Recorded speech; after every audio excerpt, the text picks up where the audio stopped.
Hi. Well, here I am again. Several people have asked me how to make kombucha, and rather than telling everybody individually, I thought I would just do a little video to tell you. So kombucha is sometimes called the miracle fungus, and here is a book which I used to sell in my shop, and I have been brewing kombucha for a very long time. Alexander Solzhenitsyn writes in his book Cancer Ward that it cured him of stomach cancer. There are all sorts of claims for wonderful health benefits. You can do lots of investigations on the internet. I'm not going to go into all that now. Suffice it to say that I have given it to several people who've got health problems who have said that it has made them feel much better. I've been drinking it for many years and my health is pretty good. So anyway, this is how you do it. Kombucha is started off with a fungus, and in this jar I've got some bits of it. I'm going to take them out and put them into a bowl so that you can see the various different kinds. It grows, it keeps on growing, so this all looks pretty disgusting, but in here there is a piece of the fungus actually growing and moving. And what I love about this is that it's a bit like watching an underwater ballet, because when you first make the brew, you put the well, they call it a SCOBY, into the bottom of the container of your brewing vessel, whatever your brewing vessel might be. I'll talk about that in a minute. And you add white sugar, no other colour, white sugar, and the brew of tea. I'm going to show you how to make that in a moment too.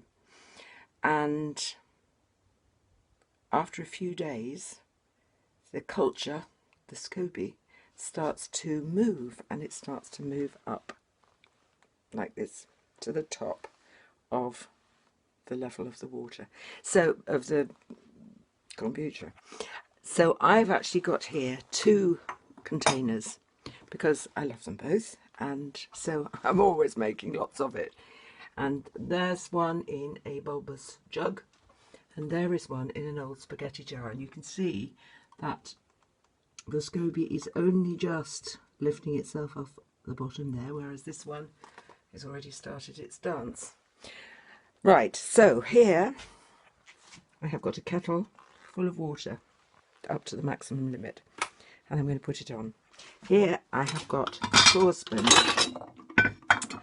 and a few empty bottles. Sorry, it's the saucepan.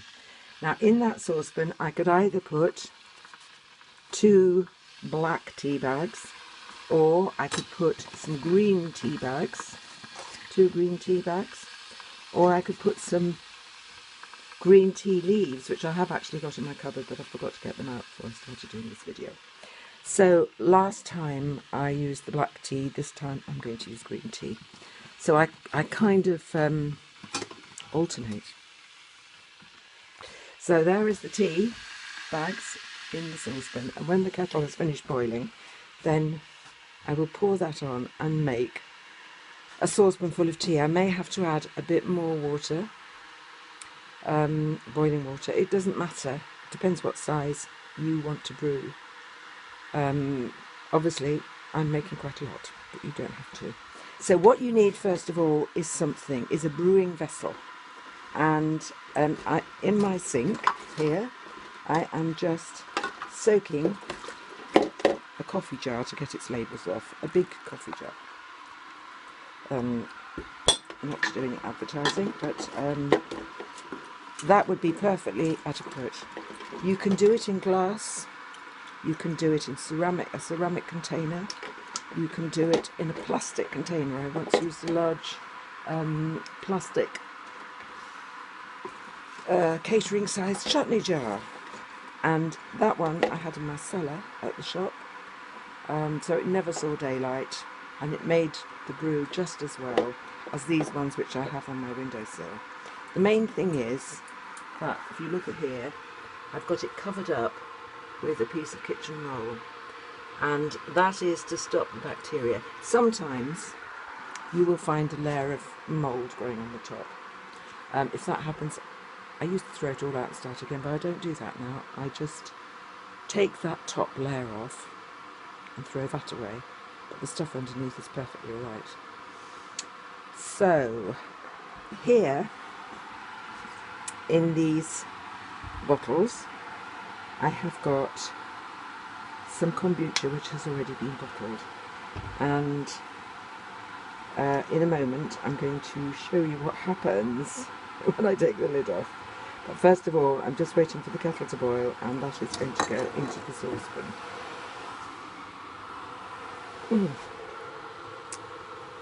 Waiting, it's nearly ready.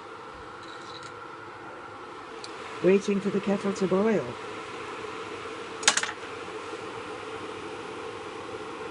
Right, so there we are, I think that's enough. So that goes into the saucepan.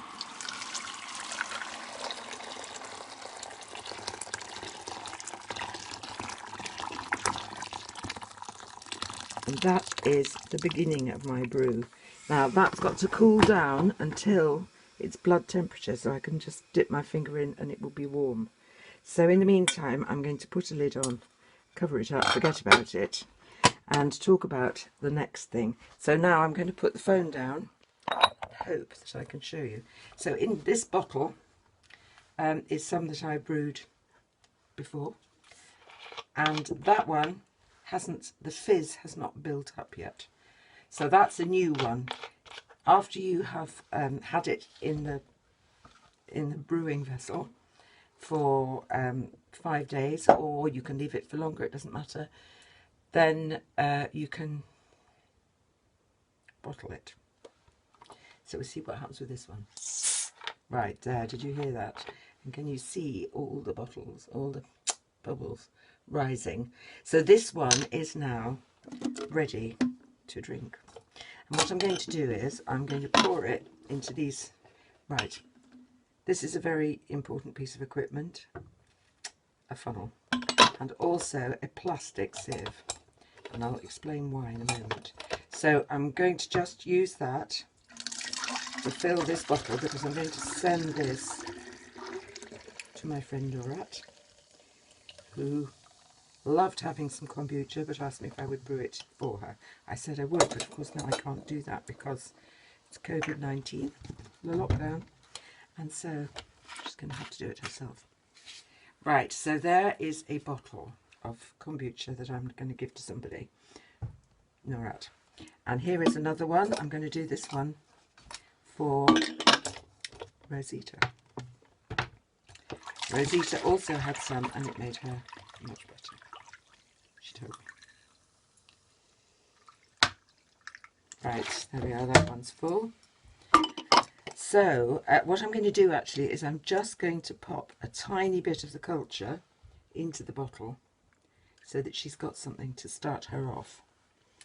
But you can just start off a brew with a tiny little bit of kombucha itself. So I'm going to better do the same for Norat. Right, there we are, a little bit of it going into the bottle.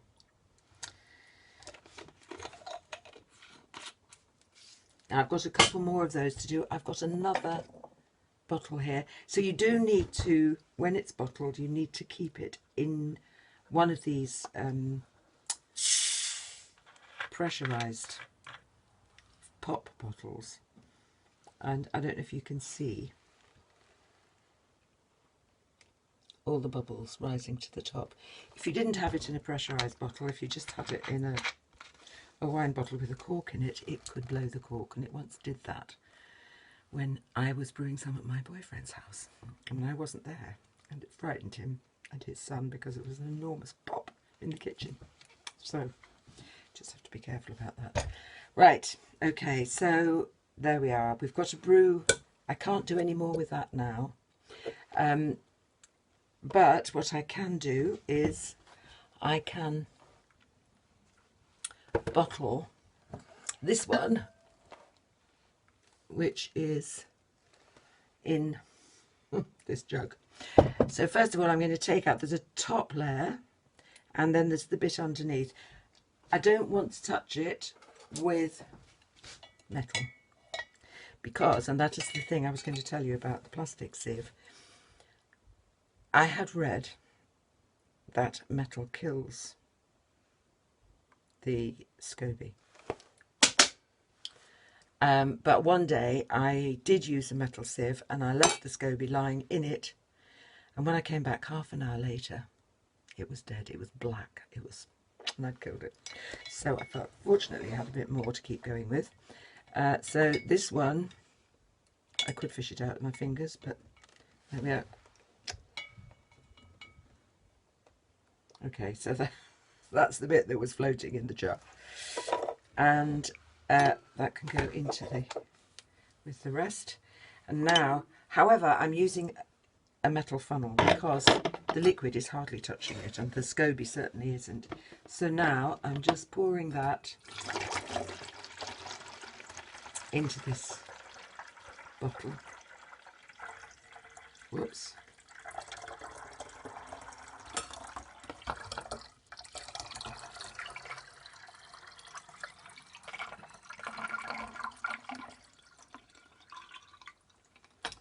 And that will just, I'll put the lid on and I'll put it away in my storage area. And in about a week's time, the fizz will have built up. And in the bottom of the jar, I have got, you can probably see that, though that's the sort of the dead yeast that's fallen off the bottom. So I'm going to rinse this jar out, and when this brew is cooled down, then I will put it in. But in the meantime, I'm going to, okay, so I'm just rinsing it. I'm not washing it with fairy liquid or anything. So the SCOBY, the culture, is going back in the jar. And in here, very handy, I have got some white sugar.